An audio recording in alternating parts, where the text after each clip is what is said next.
during your journey, was there a point where you felt lost and you did not have any answers that you could find? And what did you turn for answers or inspiration? I'm a kid from Crawfordville, Georgia. Crawfordville, Georgia is all of 500 people.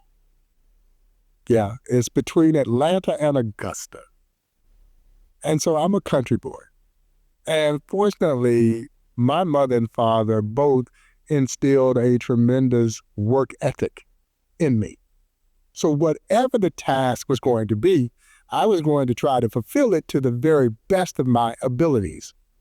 But I think it's human nature for all of us to get to a point in our journey where we have self-doubt, where we are trying to find answers. Now, fortunately for me, I've always had a support system in place.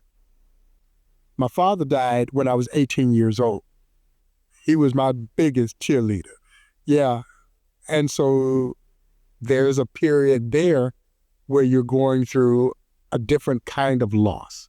At 18, I don't have my father anymore.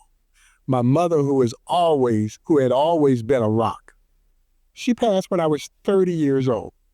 And I don't care how old you are, when you lose your parents, you feel the levity of that. My brother and I oftentimes talk about the fact that we are essentially orphans because we don't have our parents, even though we are both grown. And I'm the youngest of 6 boys. But my brother Fred, who was the middle child, or is the middle child, he seemed to always be there to support and provide advice. And I wanted to emulate him anyway. He had left small town Georgia and become such a success, and everything about him I had admired, the way he dressed, the way he excelled in his role in his corporate world, everything about him. I wanted to emulate my brother Fred. And he was always there to provide that needed advice, to provide confidence or instill confidence. But even with that, you go through those periods where I just don't know if I can do this. But for me, it's always about digging deep, and maybe it's because I played sports all my life. And when you play sports, it gives you a different foundation. You are accustomed to competing. You are going to be playing against people who are just as good, sometimes even better than you are, and you've got to try and find a way to conquer, to win. And sometimes you don't. And I think that's the beauty of sports. You learn how to win, and you learn how to deal with losing. And I think I hate losing more than I enjoyed winning. And I think it's that kind of drive, though, that has allowed me to dig deep, to overcome whatever those fears, that self-doubt that plagues all of us as we're trying to make our journey, trying to make decisions about where we go. And no matter what, because most of us think that we are in control of our footsteps. No, we're not.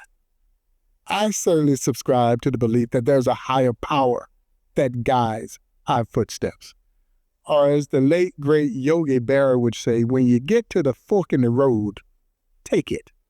But see, that's the thing. When you get to the fork in the road, which way are you going to go? And for me, I chose a path that has given me far more than I could ever give it, and that being a steward here of the story of the Negro Leagues at the Negro Leagues Baseball Museum. Did you ever have a moment of false clarity, thinking you found the right path or answer, but when you acted on it, it didn't hit or fit the way you expected? What was that like? I think the thing, as much as I hate failing, we learn from failure.